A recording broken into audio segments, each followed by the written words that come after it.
What's up, everyone, and welcome to another episode of The Terror Table, a horror movie podcast that's presented by the Saskatchewan Podcast Network.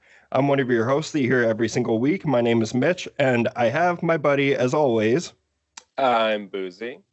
And Kyle is out for this week, but filling in, we have a very special guest, a return guest, someone that we had on, I think it must have been about 2 years ago now. Has it been 2 years already? It was 2018.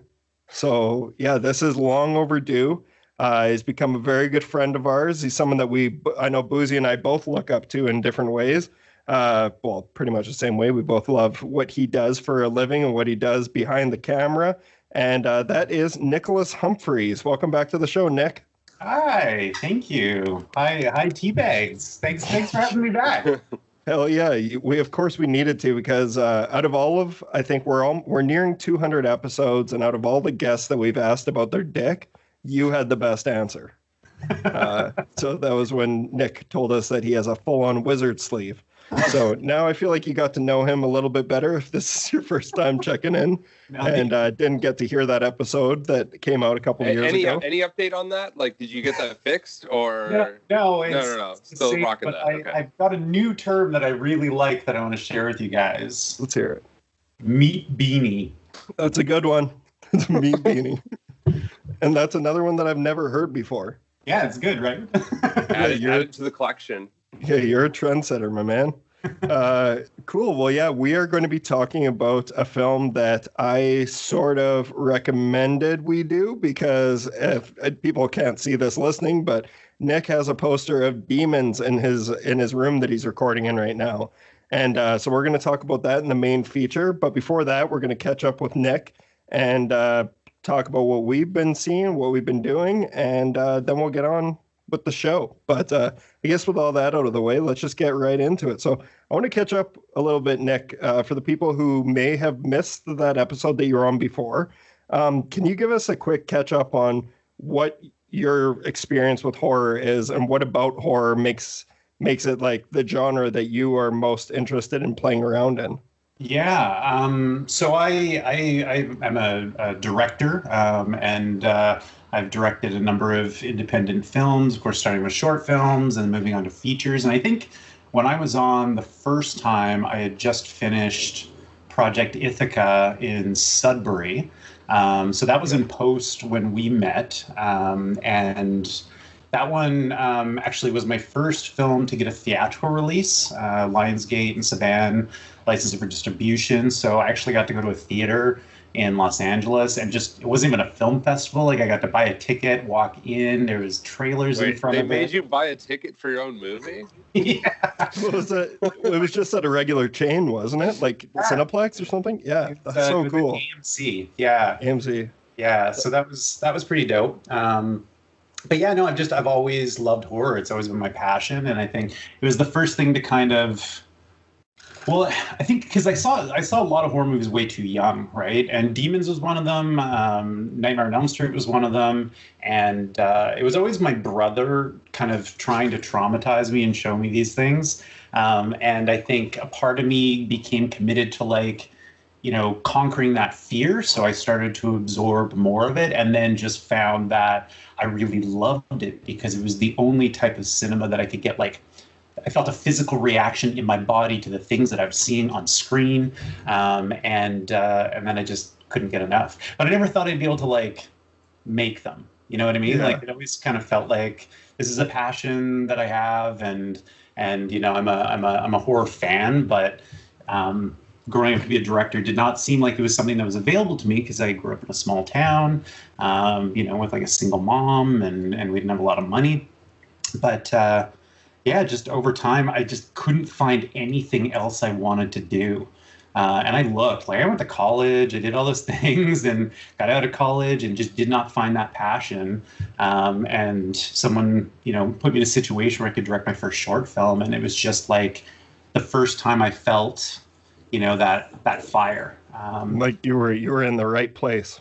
Yeah. So I just kept going down that road. And I sort of decided that, the odds of me becoming a director were relatively low. The odds of me getting to do a feature film or being paid to direct were relatively low, but I just sort of decided, I think I was in a pretty rough place around 25, where I just decided that it'd be better to spend my life chasing a dream and never getting there than doing something that I didn't care about. And so I just kept putting one foot in front of the other, and eventually things started happening.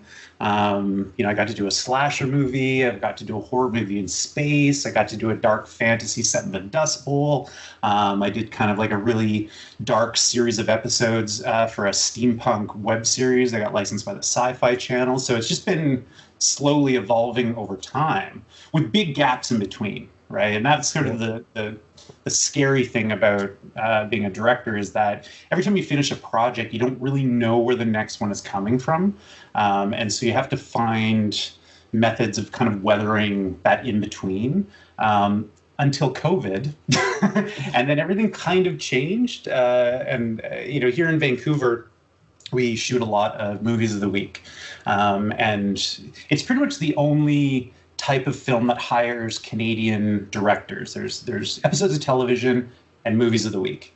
And I could never get my foot in the door with that, because most of them are like Hallmark romances, Christmas movies, and then the odd thriller for like the Lifetime channel.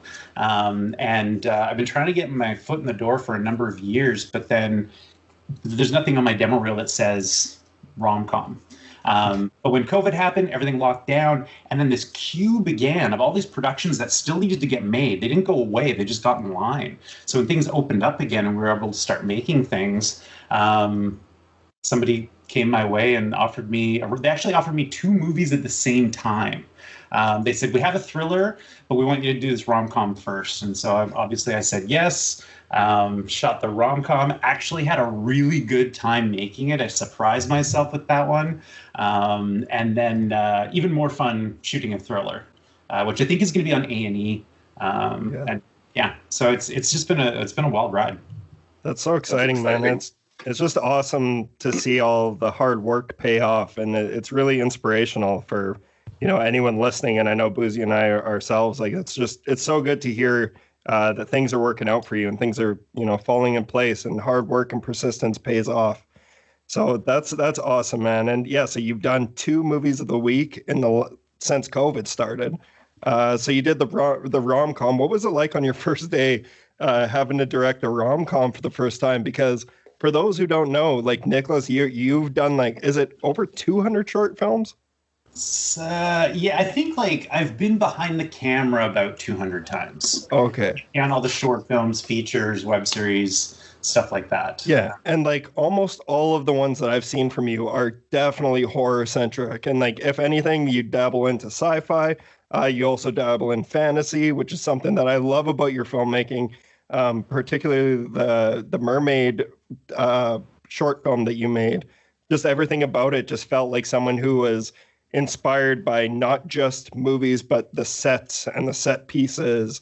And that's something that's obviously speaks to me. I'm a Tim Burton fan, Guillermo del Toro fan. And you see all of those things and elements in your shorts. So you play around in this for so long, and then now you're being told that you gotta make 2 people kiss on screen, or what was it like?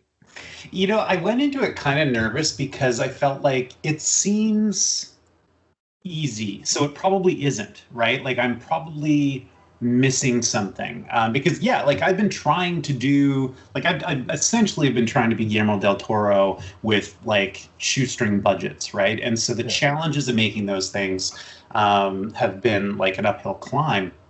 So going into this, where it's essentially people walk into rooms and they talk to each other, it just seemed I don't know, the calm before a storm. Maybe I wasn't preparing, properly for it. But I don't know. I found that I could walk in there and just be really good at something. And I felt like that gave me a lot of job satisfaction, even though it's not necessarily a genre that I'm passionate about.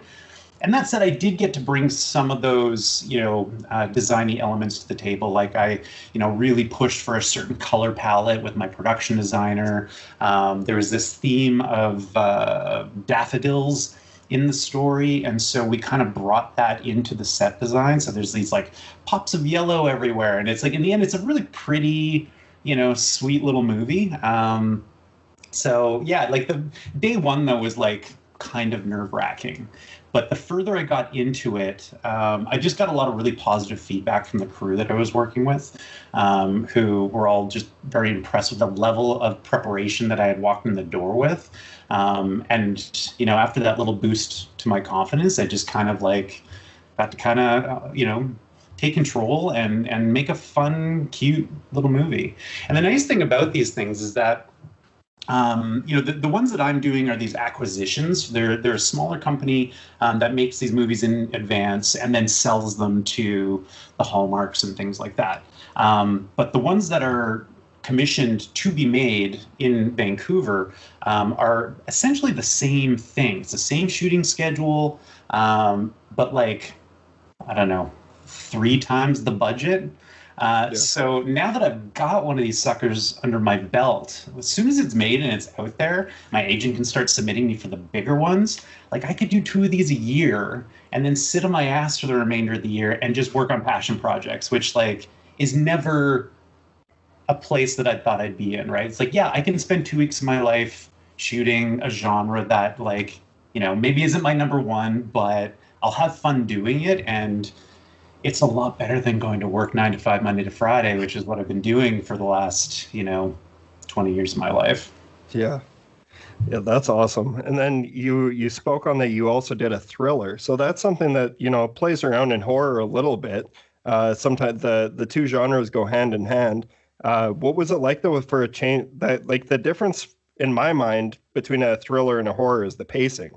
Yeah. That's something that'll really change and set the tone for the film. So what was it like going into a thriller? Because something that you also mentioned is that like you went in so prepared, and that seems like something that horror directors would do because you're so used to having to create the effects or like how you're going to pull off a certain scene.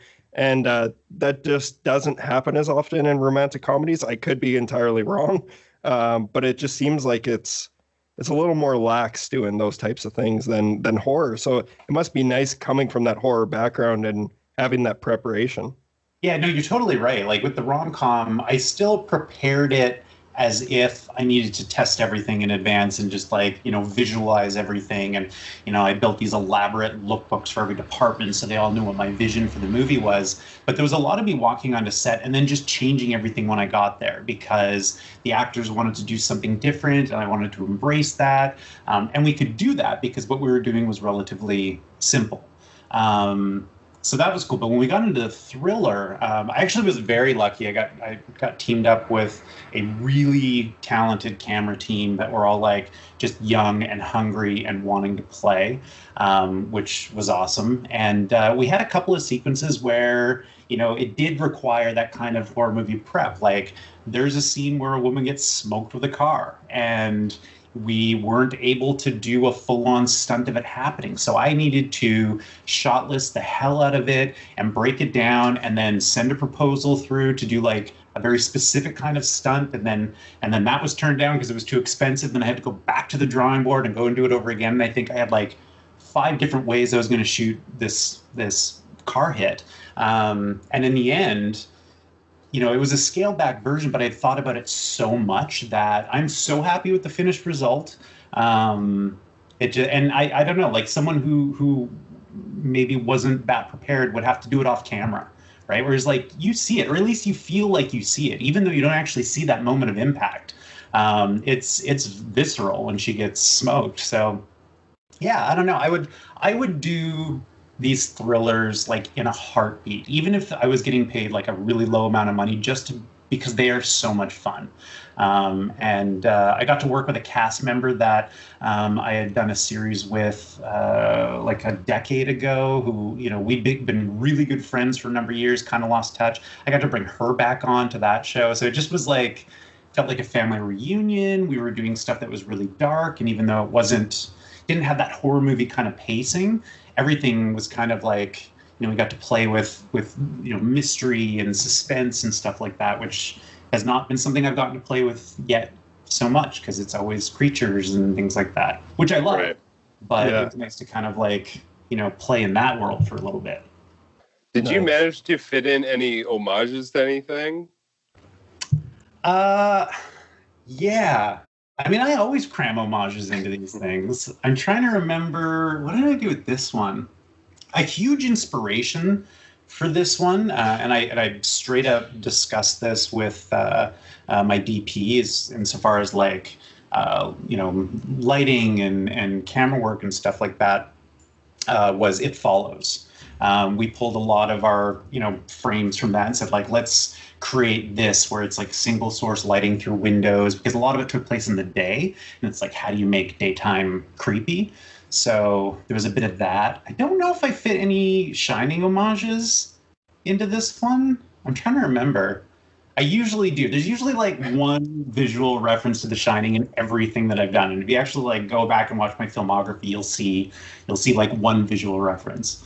That's cool. So that's all super exciting, and it's been, a different adventure for you. But since the last time we talked to you was before COVID, what's the state of film in Canada right now, in your opinion? Like, have you had any experience with it changing drastically over the last couple of months? Well, 100%. Like, just the fact that I'm now in a place, like, I've spent the last decade, again, like, not knowing where the next thing's coming from. Now it's like, I crammed out 2 MOWs at the end of 2020 in like August and November. And then there's like 3 other potential projects that might going forward. So I think because, unfortunately, because everything's so shitty in the States right now, a lot of stuff is starting to come up here. And I think there's more opportunities for not only Canadian filmmakers like behind the camera, but Canadian talent in front of the camera. Because, oftentimes they'll bring up the star and the director from down south, right? And then everybody else working on the team, is Canadian, but like those key creatives always come from LA. Whereas like we can still do that right now, but it's costly, right? Because you have to put them up while they quarantine for 2 weeks. So I think there's more opportunities in this moment than there have been before, which is kind of exciting. And I feel bad for my friends and family in the States that are filmmakers and are stuck in their houses. But like Netflix just announced that they're pausing all production in Los Angeles for the foreseeable future. You can only assume that some of that's going to make its way up here. So I think, as awful as COVID's been, and if you care about human suffering at all, it's, there's nothing about it except tragedy. But, there's been these weird advantages to the film scene north of the border because we've handled it a little bit better. Yeah, that's fair. Cool. I'm not really up for debate on that one, honestly. No. Got a constant thing to say. That's awesome. Well, with all that being out of the way, how do you guys feel about catching up with what we've been seeing? Let's do it. Yeah. You guys cool with that? Do you guys mind if I lead off today? Please. Sure. Because I finally got a chance to check out Project Ithica. Oh, no. Oh, man. I really liked it. Courtney and I both watched it on the weekend, and we really, really liked it. It's got a really interesting premise, and you killed it on the direction. And like you said, the whole Shining thing, like you can just see where your influences lie in your camera angles and the way that you shoot people. And it was so entertaining from the front to the back. And it's really cool because it is all characters in one place. But then obviously there's more subsects to the story that take you to different destinations. But I thought the VFX was solid front to back, and I got some major Anaconda vibes. That's what I needed to ask you about, is like, I'm a huge Anaconda fan. So like I noticed like some of the alien creatures, they reminded me of the snake from Anaconda, and the prosthetics when it's opening its mouth and, skeeting. You know what? That creature was my shark from Jaws. And I didn't even realize that, that's what it was until my line producer was like, stop panicking. This is your shark figuring out. Because, it kind of, the way we had originally visualized it, this thing was supposed to kind of like work its way through the air. It was going to be a visual effect where, it would be on sticks and we'd have people in like green screen suits kind of manipulating, and then we would key them out in post. When it arrived, and everything was so like, I think the film had like a $2 million budget, but everything was so rushed. We're shooting in Sudbury, so a lot of elements didn't all come together until we were there and having to shoot. Even the set itself was still getting finished the night before we started filming, right? And it was like, are we going to have a set? It was kind of crazy. So this serpent shows up, which is like the 16-foot puppet, and it is so heavy that we can't even, like, people can't even lift it, right? It's like it takes two hands, it takes a group of people to get up, and so it was a bit of a nightmare. But what we ended up doing was I had met some really awesome folks at the very beginning of the shoot, because when everybody came to Sudbury, you know, their partners brought them up, and we all had this big party in one of the houses, and then everybody went back. But I met this dude, Alex, who was also a director and was dating my production manager. And we clicked because we were at this party, and he had said something about some obscure horror movie, and I was like, this is my guy. Yeah. And we got along, and then he went home, and I was like, fuck, that guy he was awesome.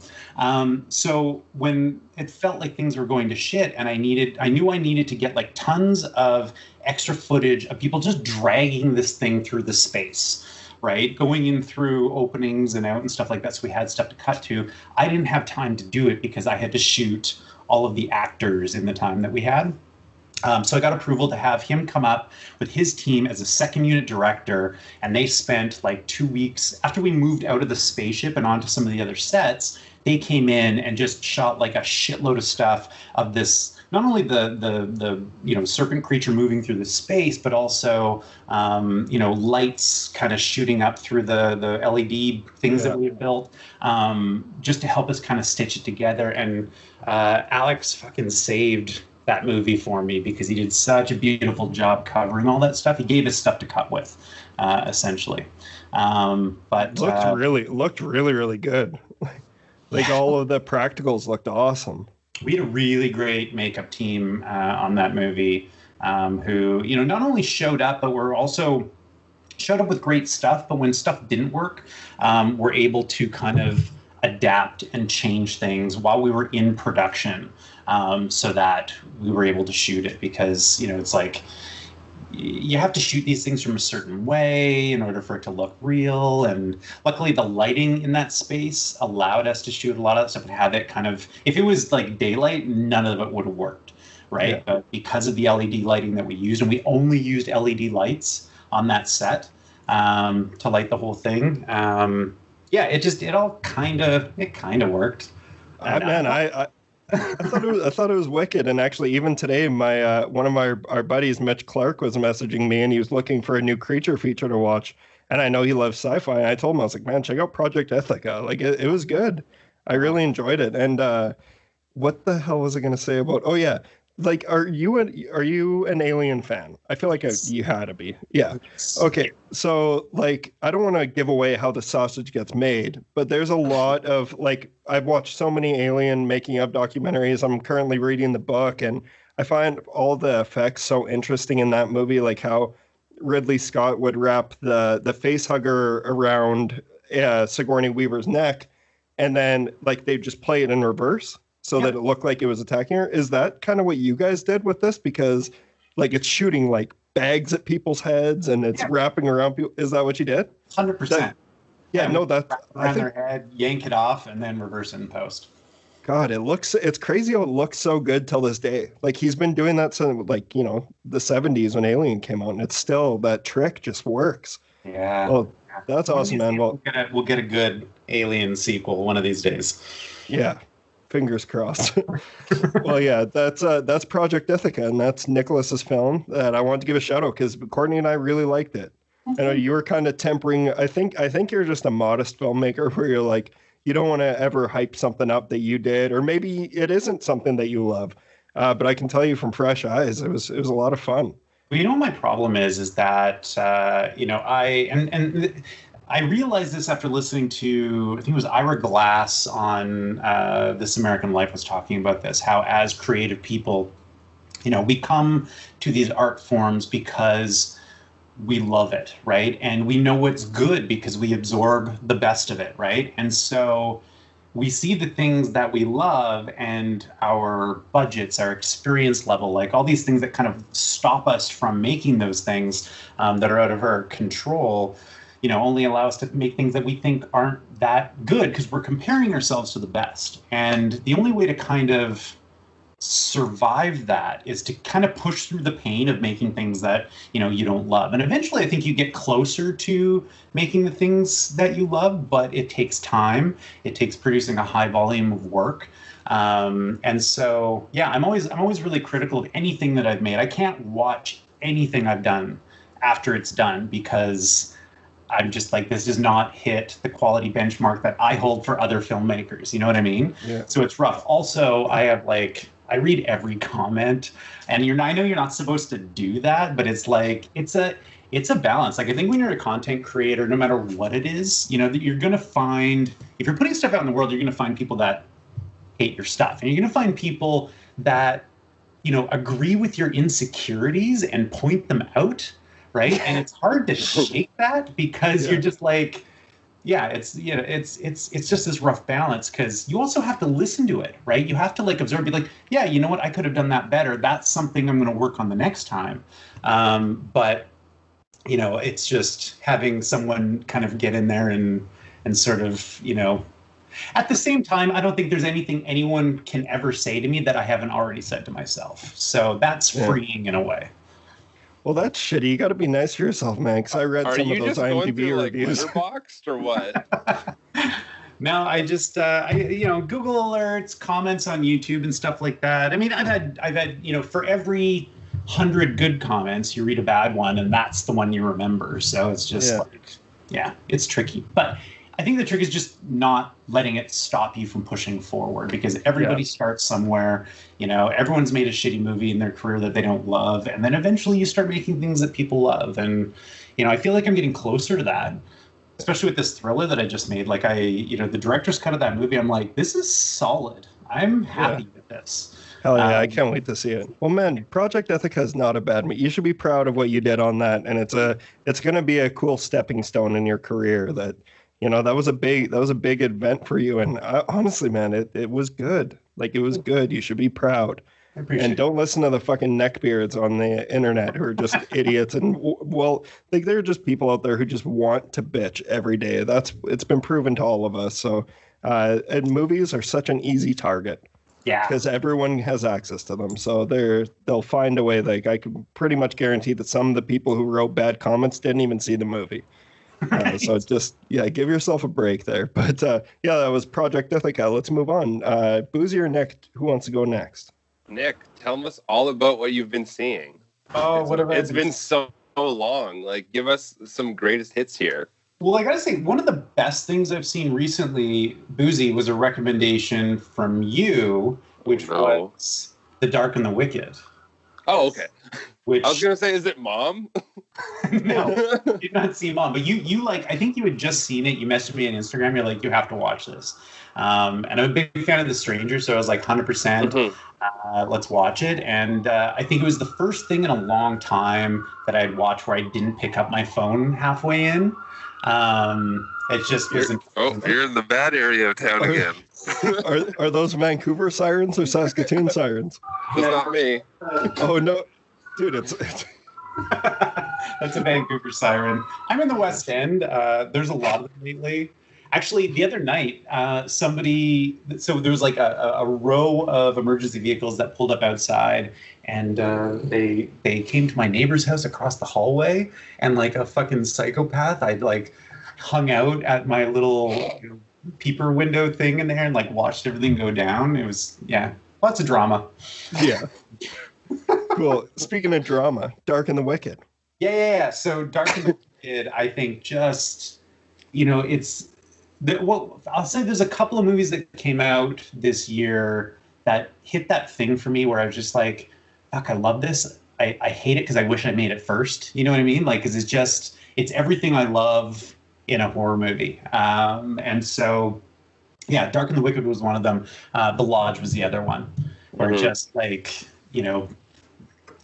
just do you feel like you come across that a lot where you find something where you're like, fuck, I wanted to make that, like my version of that.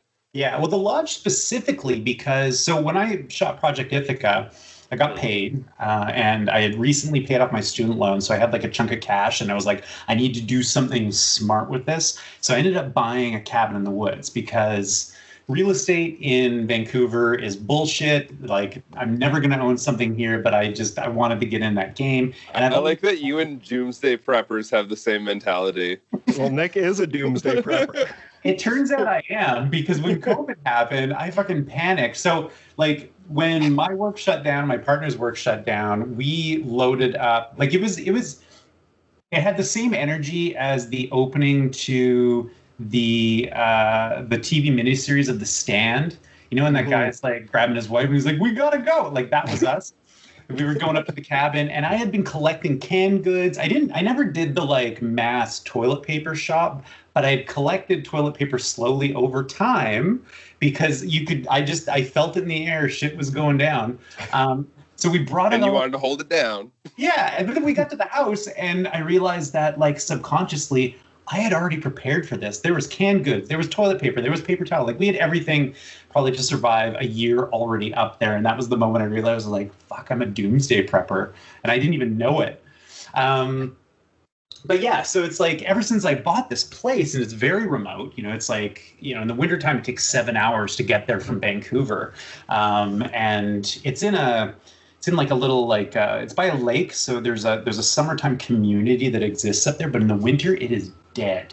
And I wanted to sit there and write a movie that had to be shot there during quarantine, but I just got high and baked the whole time. I didn't do anything creative. You are our dog. Yeah. But then the launch came out, and I was like, fuck, that's the movie I should have made. But, you know, I love it, right? That was a good one. Dark and the Wicked was a good one. Host.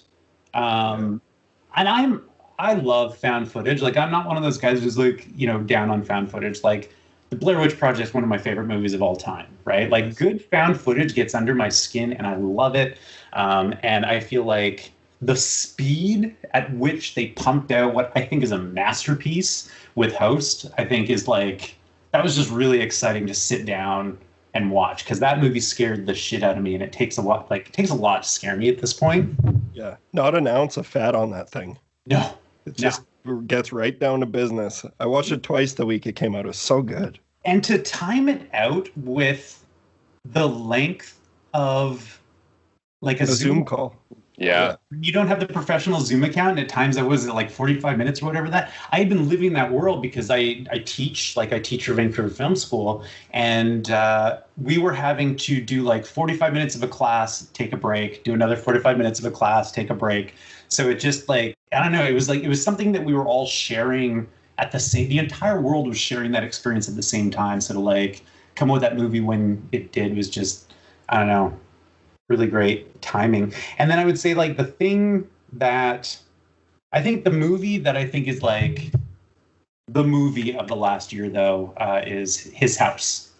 Oh yeah, so good. Taking something like what's essentially a haunted house movie and not relying on any of the shit that we've already seen. You know what I mean? Like, some of the scares and some of the visuals are so creative, and it was just, you know, it did what a lot of horror movies sometimes miss, which is that, like, that human drama, the emotion. You know, like, I felt gutted emotionally as much as I was scared after that movie. And yeah. So there's been 2020 is a really good year for horror, personally. Yeah, I totally agree. And I think Buzi does as well. We had a ton of fun making our top 10s, but it was actually hard for a year where movies were shut down. It was like we got some incredible movies, but yeah, His House and Dark and the Wicked were the two movies this year to actually scare me. So that's very cool. Awesome. Well, Buzi, do you want to knock one off? I only have one for this week, and it's really interesting, and it's another one directly from Tubi. I think it's just going to turn into my weekly Tubi review. So this is 1985's The Strangeness. The best way I can describe, it's a creature feature, and it's a mining creature feature. The best way I can describe it is the last 15 minutes of The Thing, but an entire movie. Whoa. Well, that's I'm kind of overselling it, but basically there's a shitload of claymation and practical effects, and it's a very boring story, but every half an hour something cool happens, and I don't know, if you're really into kind of those earlier creature features, you'll probably get some enjoyment out of this. I can't see anybody who's really focused more on newer films to get really any appreciation out of it, because you have to wait so long for anything cool to happen. Yeah, so it looks like it's set in like a mining community, hey? Yeah, it's basically a bunch of trapped miners have to go through this cave system. Are we dealing with a creature, or are we dealing with an alien? We're dealing with a creature. Sweet. And cool. It's very cool. I don't know. You can check some of the stills for it even to like sell you on it. But I think it's a very interesting film, and I'd never heard of. But definitely the acting is top notch for 1985s. There's mustaches everywhere, and it's it's great. It's you know what? It was worth it for me. I would recommend it. Cool. I don't think I can find a creature feature that I didn't find something to love in, though, right? And it's like, and sometimes the rougher it is around the edge, and we'll probably get into this when we start talking about demons, but sometimes the rougher it is, it's like the more unsettling it ends up being, you know? Right, it's right. like, I'm into it. I'm going to check that out for sure. Yeah, well, that's a good thing for anyone listening. Anything that Buzi talks about, there's a 99% chance that's on Tubi. So everyone can see. Yeah, everyone can see it for free. I only have two for this week. Two other ones I want to talk about. I'm going to go with the long one first, because I'm sorry, you guys, but I got a bone to pick with a movie this week. Holy shit. I checked out The Vanished on Netflix. It's a brand new Tom, Jane, and Haish film. This one's directed by the dad from Twilight. I'm gonna make sure that's his actual name. Yeah. What the hell is his name? The dad from Twilight. Legally had it changed. Okay, Thomas Jane makes really good movies, and then Thomas Jane just randomly shows up in things like this, I'm assuming. I don't know. I think he just he's a guy who, like, he seems like he'd be a dream to work with. Like, he'd be someone who's just down for anything, because especially when you see a movie like this, you're like, either you didn't read the script or you were just down for whatever they want to do.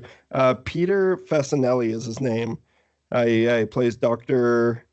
Carlisle something on Dr. Carlisle Cullen. Oh yeah, so he's Edward's dad. Okay, so caught up. Anyways, this one, it's one of those movies that it's based around a couple whose child goes missing and the paranoia and stress that comes after that. But as a fairly big Tom Jane fan, I can admit that he is pretty hit or miss. This one is a definite miss. Like, we've all seen Tom Jane shit the bed before, but fuck this, he shit the bed in this movie hard. But I think he just really doesn't care. It's just, he's really bad in it, because I think he thinks that because he is Tom Jane, he doesn't need to do anything else. And that you kind of get that vibe from everyone. It just feels like everyone was sleeping through this movie, and it just seemed like it was just a pain in the ass to. I assume it would have been a pain in the ass to shoot. Like, in this movie, you'll never see a guy give up on his daughter quicker than Tom Jane.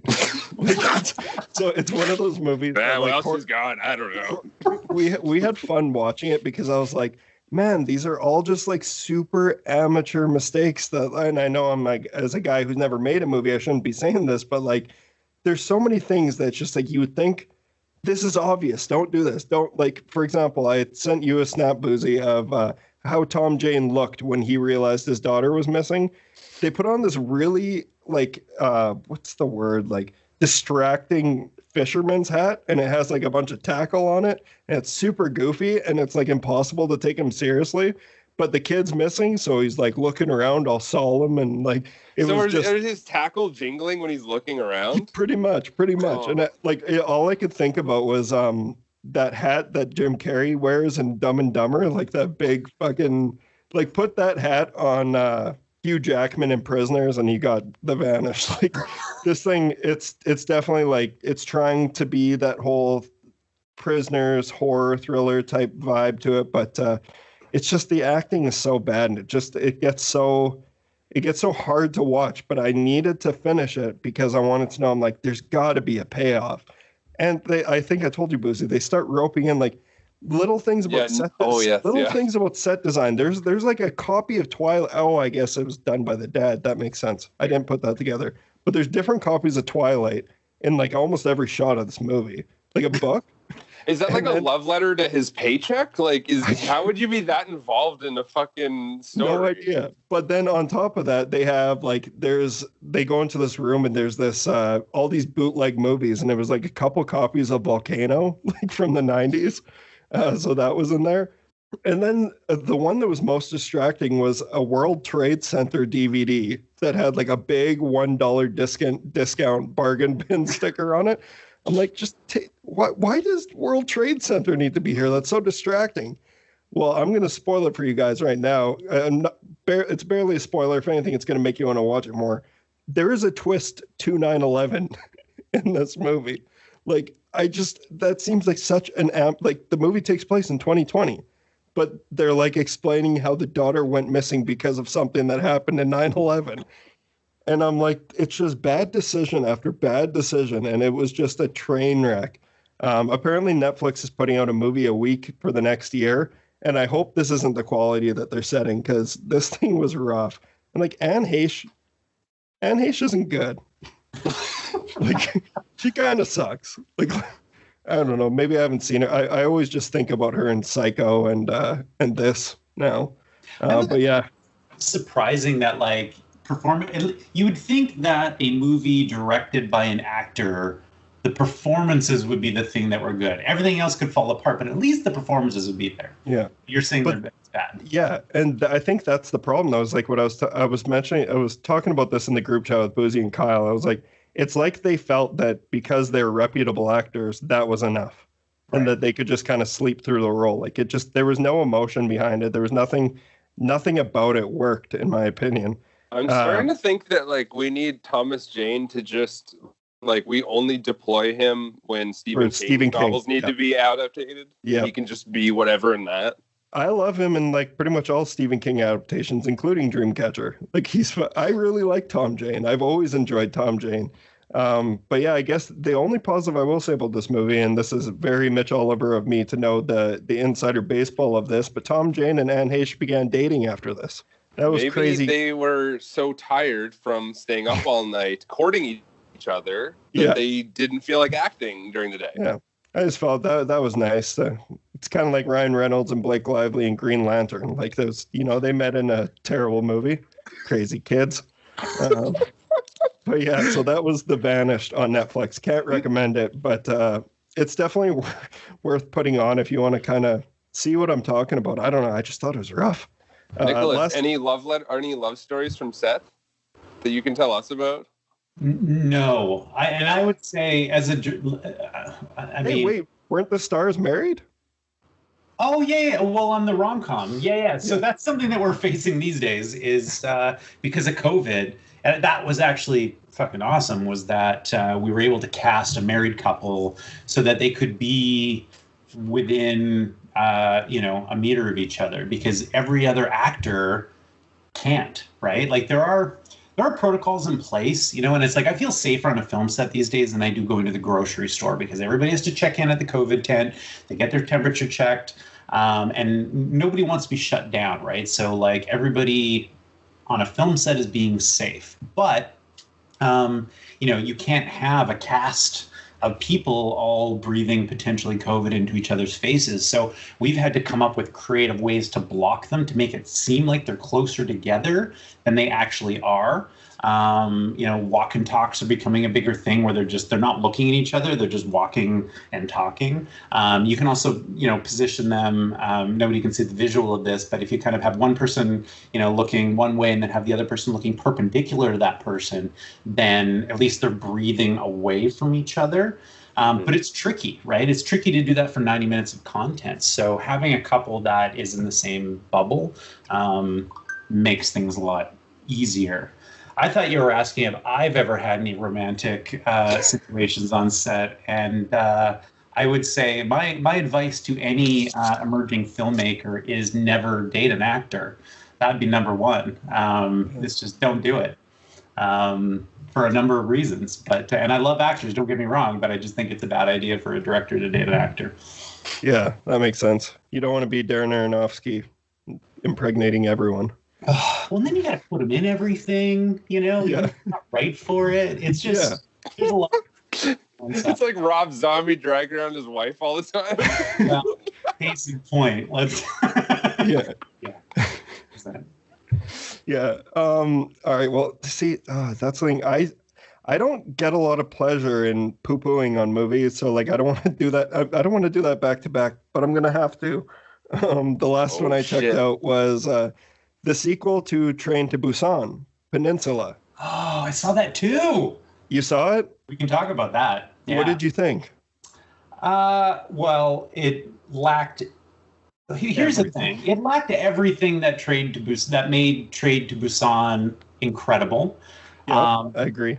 I still enjoyed watching it. I had a lot of fun with it, but I preferred the animated prequel to the sequel. Seoul Station. I still haven't watched that one. I need to check that out. But it is. Yeah, like I didn't hate Peninsula by any means, but it was without a doubt a disappointment.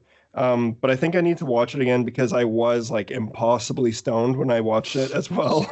But like it's so fast paced and like it's just CGI through the roof in that movie. But with that being said, that offers some insane sequences. Like there are some scenes in that movie that was like, holy shit, that was awesome. And there's some genuinely funny parts. But when you're putting it under the Train to Busan umbrella, it's almost impossible to live up to that. And it's so different from Train to Busan, in my opinion. So I just thought it was a disappointment. Train to Busan, had incredible visuals, but like arguably nothing we didn't see in like World War Z. But the thing that it had was fucking heart, right? Yeah. Like, you cared about those characters. And whereas Peninsula, I think, kind of fell into the same trap that like, and I'll be honest, I'm not a fan of like superhero movies. I've tried. I'm slowly making my way through the Marvel Cinematic Universe because I feel like I'm missing a piece of pop culture, but it's a slog. And the reason for that, for me personally, is just that like when you open up a movie with an insane VFX sequence, where do you go from there? Right? It's like, there's no rising action, it's just you kind of, by the end of it, you're desensitized to it. And then also the characters, they tried, like that opening sequence in Peninsula where, we see that guy lose his family, like that was... Yeah, it was off to a promising start. It's off to a promising start, but then by the end of it, you're just like, I don't care. Yeah, exactly. And it's impossible to care when everything feels so artificial.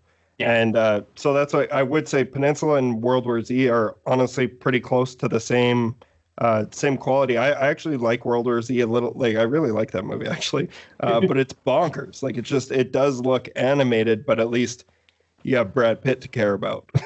But and he's wispy hair the whole time. Yeah, handsome Brad Pitt. But I don't know. Peninsula was a bit of a letdown for me, but like I said before, I was hella stoned, so I might need to give it another look. I did buy it though. I bought that. I went to pick up Possessor on Blu-ray one day, and Peninsula was right beside it, so I was like, "Fuck yeah, this is gonna be a great night." I loved one of those movies. But cool, yeah, that's everything that I got for the week. So I think we can get on to our main feature if you guys are cool with that. Do it. Yeah. All right, we're going to take a quick break, and then we'll be back to talk about Lamberto Bava's Demons. I always want to say Dario Argento presents Demons, but that just doesn't make as much sense. I don't know, we'll talk about it. See you on the other side. The preview you are about to watch is for a movie that is unlike any you have ever seen before. It is for a movie that goes beyond temporary fear to everlasting terror. It is a movie called Demons. Yes, the demons are coming, and they're coming for you. Warning, if you have the courage to see demons, sit near an exit. Otherwise, you might never get out. In your theater, who will survive the touch of the demons and who will not? Demons, with music by Billy Idol, Motley Crue, The Adventures, Rick Springfield, and Saxon. This is no dream. This is happening right now. And it could be happening to you. Demons. They will make cemeteries their cathedrals, and the cities will be your tombs. Will you survive it? Demons.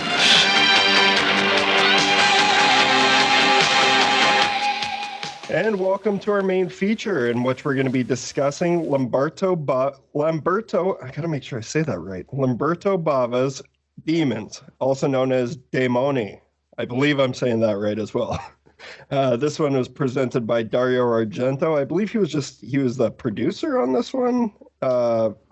So, awesome. So yeah, we're talking about Demons today. This is a film that I've wanted to talk about on the show for a while, and I was kind of waiting to do like an Italian horror series or something like that, but it seemed like just the perfect time to dip our toes in Italian horror with Nick, since I know you have a story with this film. So we'll get to that right away. But the synopsis is: a group of random people are invited to a screening of a mysterious movie, only to find themselves trapped in the theater with ravenous demons. So yeah, this is going to be fun. Well, Nick, why did you choose this movie?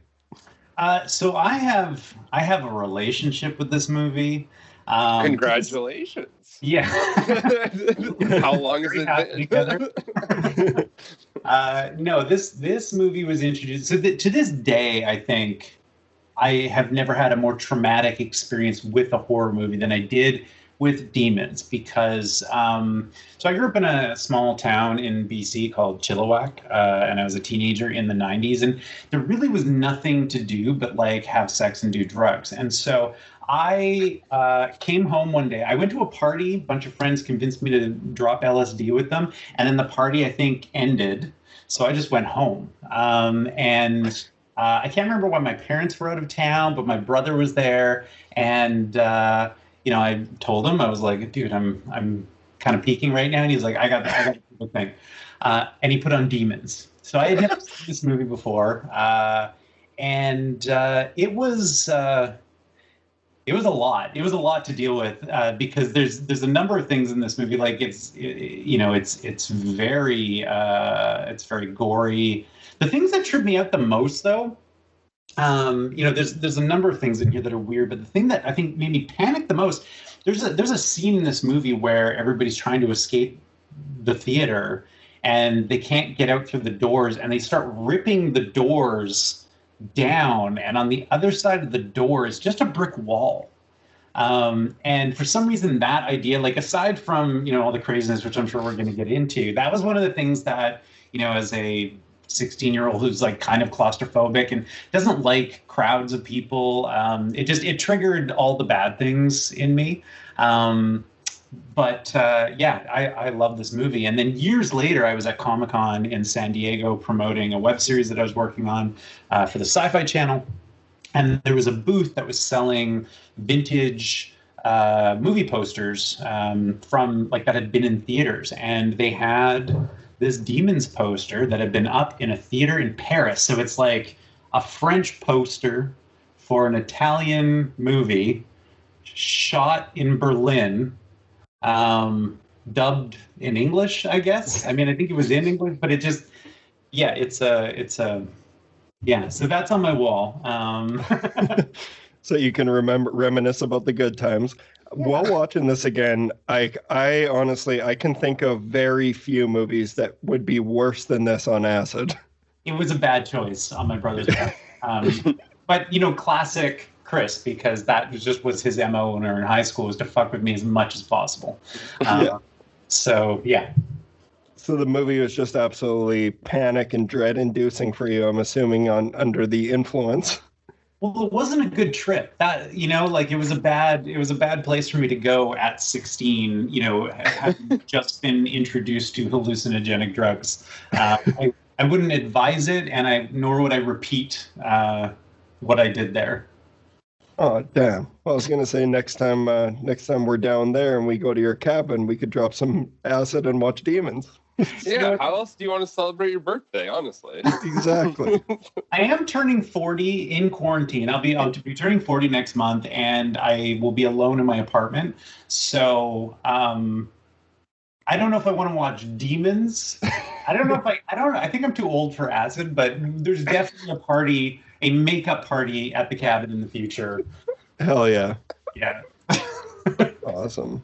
Yeah, like Buzi, what was this your first time seeing demons? I know you told me you own a copy. Yeah, my friend like years ago was like just gave me a stack of movies because they were moving out of the country for a year. And that was part of it. So I've had it forever, but I actually hadn't watched it until we did the episodes. This was my first time watching it. That's awesome. I think I remember you showing me that stack. Yeah, like I have a full, and I have Demons too, so now I have to check that out. I'm halfway through Demons too. Oh, so explain. The sequel. I was trying to figure out what the sequel thing was with this movie because it's very confusing, right? Like Demons 2, from what I understand, came out a year after Demons 1, but it also features some of the same actors playing different characters, like American Horror Story style.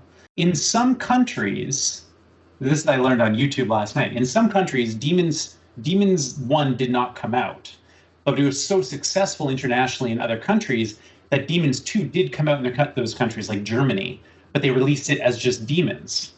So then when that was well received, Demons 1 was released in those countries as Demons 2. Now, that's just the start of this mess. 2 separate movies were released as Demons 3.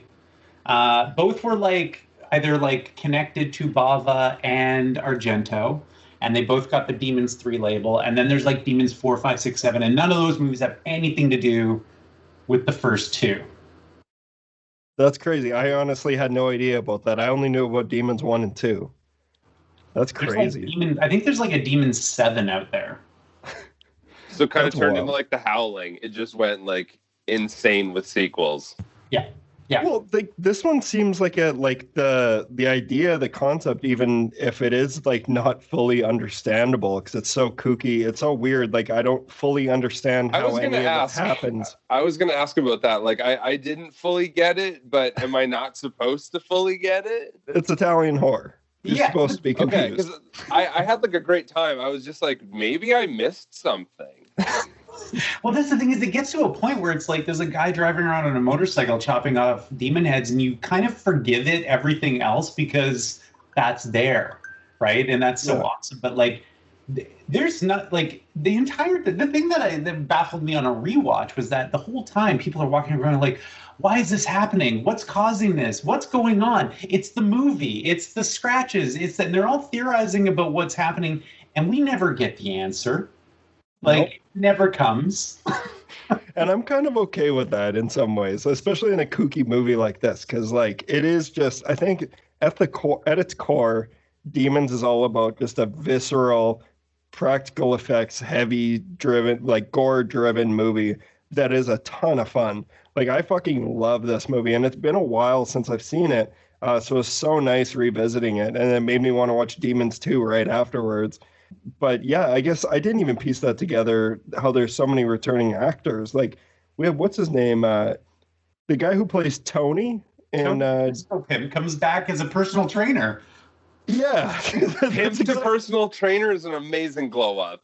So was he actually, was he a pimp or was he just a straight up player? I think he was a pimp. I mean, maybe that's more of a reflection on us that we assume that those were sex workers. Maybe they just were there for... Well, no. The one guy did say that they were prostitutes. Oh, he does? Okay, good. Yeah. I feel better about myself now. Yeah, I can't imagine how the dubbing was on your experience as well. The dubbing is just so... that it's strange when you're not high. So I can only imagine. But I think it's stranger when you're not high, because when you're high, you kind of just like, it sort of washes over you. But then, like, oh, I'm high, so that's probably what it is. yeah. Yeah. But when you're sober, you're like, oh no, It's just weird. Yeah, that's just Italian horror movies. And but this thing, it had to have also had an influence on Scream 2. You guys know what I'm talking about? Like the opening of Scream 2 with Jada Pinkett.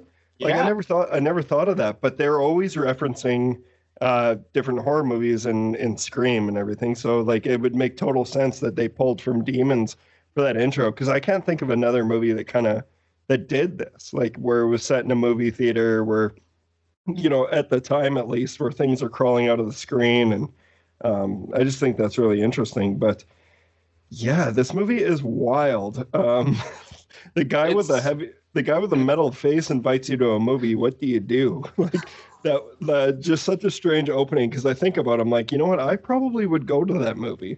Yeah. This movie starts like, it goes 0 to 100 so fast, and no one asks questions, so neither do you, like as an audience. Do you know what I mean? Like, yeah, you're just along for the ride. Yeah, like I got a ticket to the Willy Wonka movie too, and then yeah. Man, you think about like the amount of sexual harassment that women have to deal with on a daily basis, but let's talk about this movie where the hero of the movie, just like think about that, two women are just sitting down to watch a movie. There's all these open seats, and then those two guys just sit directly beside them. Oh yeah. And guy number 2 there with the sweater around his... I was gonna say, yeah, the sweater drapage. Like, that guy had roofies in his pocket for sure.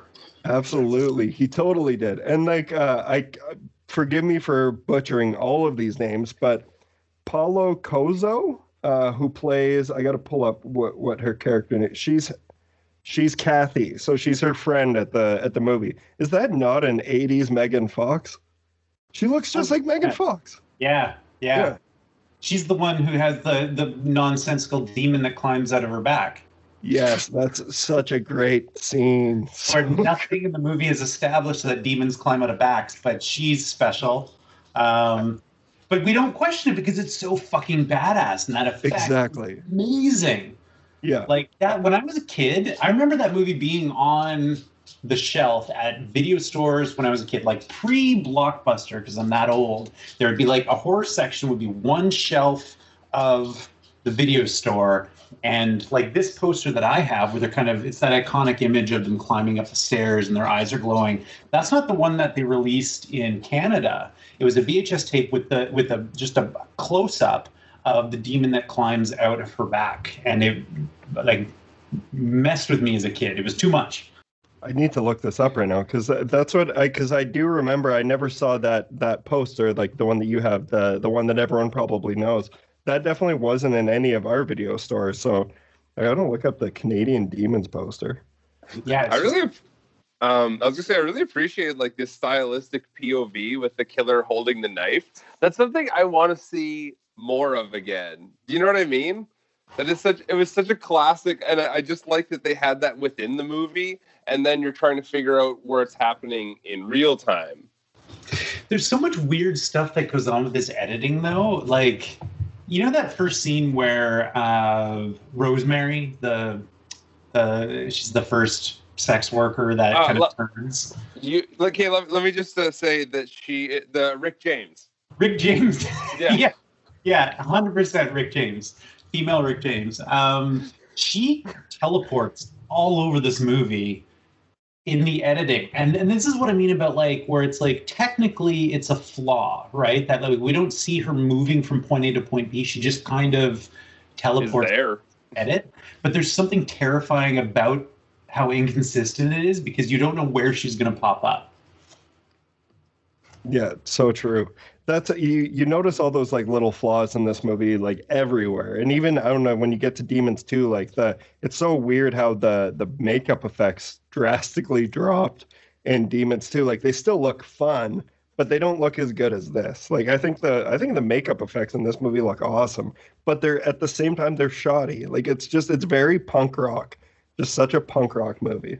There is something very punk rock about this movie. Also, how it just starts out as kind of this small contained idea of being in that movie theater, and then like Nicholas had said, there is by the end you have a guy with like a samurai sword on a motorcycle, and in a movie theater still.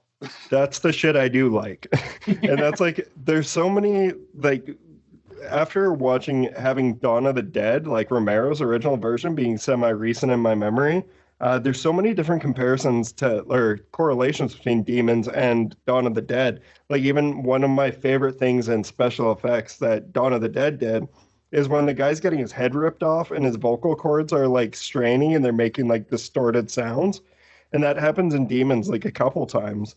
I just thought that was so cool. But the whole movie just kind of feels like it's a compliment to Dawn of the Dead, because the guy on the motorcycle cutting people up with a samurai sword. Like, I don't know how you could watch this movie and not be just thoroughly entertained. Well, on that, can we talk about the random helicopter that falls through the roof of the theater? Yes. It's like it's video game logic. It's just like, there's your thing here, you've achieved. Or it was like Dawn of the Dead had a helicopter. Let's throw a helicopter in the theater. It just seemed like they're throwing all the ideas at the screen. If you backtrack, like, you can justify it. So I would say, in defense of Demons, right? Like, we have a demon that escapes when the punk rock drug addicts kind of make their way in. There's like, someone gets out, right? And so there's like a moment of infection, right? So we concentrate on everything going to shit inside the theater. Everything's going to shit outside, right? The world is kind of ending outside the theater, and then a helicopter ends up having to land on the roof of the theater that isn't built for a helicopter. Like, it's not a helicopter landing pad, and it crashes through. But we don't know any of that's going on outside. So it's just, these people are never getting out of here. And also, like, if the doors can turn into a cement wall and they can't get out, then what's happening to the roof? And why does outside logic work for helicopters on roofs? It just doesn't. It doesn't. Helicopters surpass all forms of logic. They are their own sentient thing. They can do what they want. I mean, but I love it. And the grappling hook that was conveniently placed inside the theater, or inside the helicopter, I think is, I'm grateful for it. But it doesn't make What sense. about the motorcycle? Conveniently placed motorcycle in the theater as well. Well, that was a display. Like, exactly, I could but that's give that But also, like I'm an idiot for being like, well, why were the keys in the motorcycle in the theater? Because, like, we're watching Demons. Shut the hell up, Mitch. Just enjoy it. Or a razor sharp samurai sword where any idiot can, like, slice themselves up on it in a standee kind of display in the theater. It's very dangerous. I don't know if I would recommend that. No. But that's the thing, is that it's so much fun. It doesn't give you time to care about logic because it's showing you things that you've never seen before, and, like, in many cases never see again. Like, lots of movies have not tried to repeat what was successful about Demons in the 30 years afterwards. Yeah.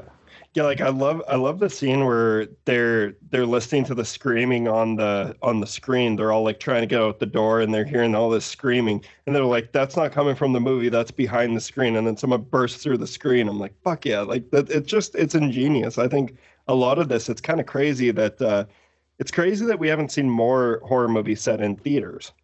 Yeah, it's a great location for it. Well, did you guys see Porno this year on Shudder? I did, yeah. I saw Porno. I think that was the first one I saw set in a movie theater. Since then, that kind of had the same sort of feeling. Obviously very different. It was more of like a horror, like a deliberate horror comedy. But I felt like Porno was the first one I had seen that had kind of attempted that.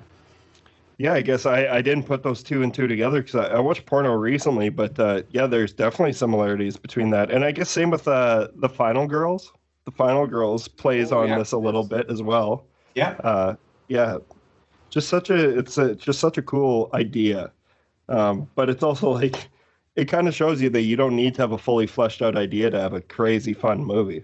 You just need, like, a lot of body horror. Yeah, and a lot of cocaine. I can say that the cocaine in the Coke bottle. I have to say that out of all the bottle horror or body horror stuff, the the pulling your teeth out or like getting them shoved out, that one really bugged me. I don't know.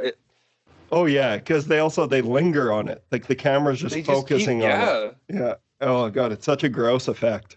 So I shot my second feature film was an attempt at a feature-length adaptation of that Little Mermaid short film that you were talking about earlier. And it was originally made as The Little Mermaid. It was changed to Charlotte's Song. It was called Mermaid's Song, and it's been re-edited. But there's a transformation sequence where this little girl is becoming a mermaid, and we built a rig and pretty much shot from the same angle of her fingernails kind of pushing out her human fingernails, and that was very much pulled from this movie. From Demons? That's so cool. Yeah, and it's a weird effect because it's like it doesn't look right, you know. It's like it's just fingernails are such an awful thing to see ripped out that it doesn't matter if it's a little bit choppy because it's just nobody wants to see that. So they're squinting anyways. Yeah, 100%. Yeah, it's like fingernails and teeth and elbows. Like those are just straight up ways to get under anyone's skin. Yeah, and eyes. So speaking of eyes, can we talk about not that I don't know. So we've got this blind guy at the movie theater, right? And he's brought his wife, I think. I made it sound like it was just his handler. I don't know. It was like his handler. That's a joke that never pays off, and I think that's the funniest part about it. Well, yeah, and I think it was supposed to be a really insensitive joke, but here's my thing is that the poor guy, right? So he's already blind. He gets his eyes gouged out by Rick James. Yeah. But so it just hurts. Wouldn't it have been more like nihilistic for her to take away his hearing, right? To rip out his ears. Do a Freddy's dead. There's ear gag in that. He's just wandering around. He's essentially the same, magically with some demon knowledge, right? Because he has that exposition moment. But he's just, bleeding from the eyes now, which he's fine with, right? Because he can still make his way around. It's just a weird choice. It is a weird You're like, leave his eyes alone. He's had enough trauma. Let's focus somewhere else. Well, it's not, but yes, it's just mean because it's not even the worst thing you can do to him. It's almost like it's kind of taunting that character, right? Which is just, I don't know. It's a strange choice that I question. Yeah. At least do something different with it. I was looking in the IMDb trivia. It says the blind man going to the cinema was meant as an ironic joke. Hilarious. So, yeah, exactly. But yeah, it's so wild. And same with the whole idea behind the mask. I have no idea because that's how they're escaping, is it not? Do we have any idea how these demons are? They curse the person if they get cut and the mask is there. I think. The mask. If you just put it on and don't get cut, I think the world is okay. It would have been it just would have been a bad movie that they went to. Yeah, so you got to make sure like you're not low on iron or anything. Yeah, I don't know, man. I don't know, but I will say another. Just going back to my whole, LSD experience with this movie. The mirror mask was one of the things that did kind of mess me up the most because it felt like it was crawling all over his face, right? I think what a cool effect. Why hasn't anybody ever tried the mirror mask thing? I mean, it's a little Phantom of the Opera, but like the effect of having that metallic thing that's reflecting the light like that, it has a really effective effect. Yeah. It was really, it looks really cool, and it was creepy as hell. I actually thought of you on LSD when I watched that scene, because I was like, fuck me, this would be horrible. I just want to say that also I was not expecting as wild of a soundtrack, because it does start out with kind of a weird Halloween-y bop that, acclimates you, and then all of a sudden you just get Motley Crue and shit, which I was not expecting. But that's part of the fun. I wonder how much of this was approved too. There's Billy Idol in the soundtrack. Yeah, totally. There's a couple it is loaded songs in there. Were the rules a little bit more lax back then, Or maybe it was just that, like, I don't know. But the only reason I bring this up is because the them snorting Coke out of a Coca-Cola can that is clearly in the frame in a close-up as Coca-Cola. Did the Coke company approve this? Because that seems... Is Coke aware of demons? Oh, man. Yeah, like, this is in the spoiler section of the trivia, but it says the scene where the cocaine is dropped inside the car and where the characters are picking it back up has been quite a subject of controversy, which led to the scene being censored almost all over the world. So we must have different versions of that, because I definitely had that scene. I did too, yeah. Yeah, it's just wild. Also, yeah, I just like to say that the what a harsh ending. Do you know that you think that you're kind of getting not a happy ending, but somewhat of a happier ending, and then it just completely gives you like one final fuck you. It's very interesting. Yeah, because they get out, and then it's not. So again, back to the logic. Okay, Cheryl's her name, right? Is that her name? Yeah. She, as far as we know, doesn't even get scratched by these things. Like, there was the moment in the helicopter where she's climbing up and something grabs her leg. We never see a scratch. But her dude that she's climbing up with, he did get scratched. Yeah, his arm is mangled. Yeah. So and whatever. Yeah. So I'm just, but at the same time, it's like, all this said, I think that the nonsensicalness, if that's a word, of all of this is like part of what makes everything about it so unsettling. Like the lack of rules. There's no true rules to anything that's happening. 100%. Yeah, it ends up as a very kind of unpredictable experience, which I think is why it's so successful. That and all the pus. That's the other thing, is that, like, because I think body horror we can handle. Blood didn't look great back then. They hadn't perfected it so much, but the green pus, there's something about that is so upsetting to watch, even today. And I don't see a lot of filmmakers going back and playing with pus in body horror the way they did in this movie. Yeah, no kidding. Maybe you can bring back like a big pus renaissance now. I'm bringing back the pus. Maybe not on a made-for-TV. Maybe not with Hallmark. I won't. I'll wait for an independent to introduce pus. And there had to have been some kind of way that, like, because the film was, like you said, it was filmed in Berlin, correct? Yeah. So there might have been a way for them to get around having both Rick Springfield and Motley Crue and Billy Idol in this, because that's like an expensive movie to have all those titles in there. Well, I think the budget of this movie was like a couple million, but it wasn't a huge budget. Yeah, no. Just seems so weird. That's something that you never see. But that's the thing about Italian horror movies, in my experience, is they always have like a very nihilistic tone to them, and they're like, at least in comparison to American films or Canadian films, like North American, it just feels like it's just way more. It's way darker and more. What's the word? It's just they're just dark. They're painful to watch. Yeah. And I appreciate that. That's something that I've always been attracted to. So I think Italian horror, like, I've only seen a handful of them, but I think I need to be going through and brushing up on my Italian horror, because this was just so much fun to watch. So much so that I started Demons 2 right afterwards. So, and Demons 2 is still fun. It's still goofy and fun, but Demons is just something else.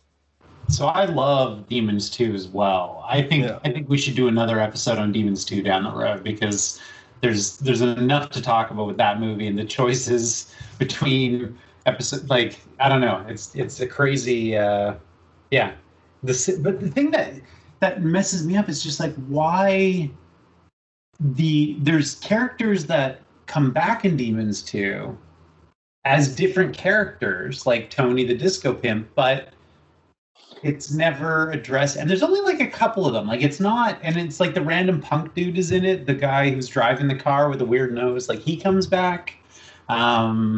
It's the sequels fell into different rules back then. I think, I don't know. It's yeah. So they signed the 2-movie retainer on that one. 100%. Well, I'm looking at the poster of Demoni 3, which is Black Demons. Have you seen this one, Nick? I have not. But there's Black 2 Demons 3. Because I think I think the Ogre was also released as Demons 3. But they were all just movies that were kind of made by, I think, either Argento or Bava, and then released internationally under the Demons name, so people would go and see it when they had nothing to do with Demons 1 and 2. Yeah, that makes total sense. I'm currently reading. Have you read Saves the Cat? Yes. Yeah, I'm currently reading that right now, and that's one of the things that they talk about in that is like the name recognition and how like that's why we saw so many sequels in the 80s and the 90s is because people just you need. Back in the day, you walk into a movie theater, you have no idea what you're going to see. Chances are someone's going to want to go with something that they're familiar with. Yeah. So, but it is wild that this is the vein they decided to tap into. I guess it means that Demons must have been fairly successful. Yeah. The way that distributors release films is such a mystery to me because, like, even today, I really my second feature has been released under so many different titles, and nobody I understand the hierarchy of filmmaking and all that stuff. So it's like, the director kind of their job is done, but I will find out that a movie that I've directed has been released under a different title because of a Google alert that I've set up. Like, nobody tells me that now the movie that I spent a month of my life working on is called something else. It's very bizarre. So I wonder if like Argento even like had any say in what was being called Demons 3 and Demons 4, because not necessarily. Like, he may not have, it just was like, okay, we can capitalize on this, now it's Demons 3, right? And he has to live with that, the fact that here we are 20, 30 years later laughing at how ridiculous that is, and that his name's attached to it. He may not have had any choice in the matter. No kidding. Well, and you still see that shit happen all the time. Like, most recently, the Cloverfield paradox. Yeah. That was one that wasn't supposed to be a Cloverfield movie, and then they just like roped it in last minute, and you can tell that that's not a part of that universe, and it's crazy that those decisions are still made. But I guess people just don't care; they just want to make some money. So. Well, that's the thing. I mean, film in the end is a business, right? Like, and the paradox is that it's like it's an art form and it's a business. So it's like, and the tricky thing with that is that like art is always going to be personal, right? Like, the people that worked on that put their heart and soul into it and their creativity are always going to have a personal connection to what it is. But in the end, they have to hand it off and just allow for the fact that any choices made beyond your contribution are going to be made based on what's going to make money. And it's it takes an understanding of that, and also like a pretty tough, like a thick skin to weather that, because you have no choice over, how these things are going to be introduced to the world. And that's exactly tough. Yeah. And it's not like you can go out and speak your mind about it and how that's not what you wanted, because then you're not going to get hired again. Exactly. They don't have to defend it and be like, that was part of my plan the entire time. Yeah. Stand in front of the theater at the end of a film festival screening and go like, yep, I made these choices. And it's you have to learn how to act as well as whatever your craft is, directing, writing, etc. Yeah, makes sense. So, Buzi, would you recommend people check out Demons? I 100% think so. I not to give it like super strong comparisons to it, but like if you like something like Evil Dead, I think you're definitely gonna love this. Totally. Yeah. Good. It goes hand in hand with Evil Dead. It'd be a great double feature. The Ridge, or the second one, I guess. Or the second one, totally. Yeah. Yeah. Well, this was a great pick, and this was a great conversation. Thank you so much for joining us, Nick. Thank you, Nick. You know what? It's so much fun for me to be back here, because when I first came on, it was because I had a conversation with Jason Hamill in a coffee shop the day I left the day before I left for Saskatoon, he was like, "Oh, these losers have a podcast." And he set it up, and you guys were like awesome enough to set it up at a moment's notice, and we hung out, and I fell in love with both of you guys. And then over the last couple of years, I've become just a fan of this podcast. Like, I have a list of podcasts that I listen to, and Terror Table is one of my favorites. It's the only horror movie podcast I listen to. So getting to come back and just talk about a fucking movie with you guys has been such a treat. So thank you for having me back. Oh yeah, of course. And we're gonna do it. We're gonna do it plenty more times to come. You're gonna be on here much more, and sooner than 2 years from now. Yeah, Lizard Demons too. Yeah, hell yeah. All right, well, thank you guys for listening to the Terror Table. And Nick, is there somewhere that our listeners can follow you on Instagram or Twitter or anywhere that you want to promote? I'm on everything. I don't use Facebook very much, but I'm on Instagram at, I think it's Nicholas Humphries. Twitter is also Nicholas Humphries. I also have a website, which is nicholashumphrys.ca, and there is a link to my demo reel on there and a bunch of other kind of treats. So yeah, those are my things. Awesome. Cool. Well, we'll link that in the show notes as well. So if you guys are driving or something and you couldn't write it down, we'll have it in the show notes. So check that. Awesome. Well, thanks again, Nick, and we will see you all next time on the Terror Table.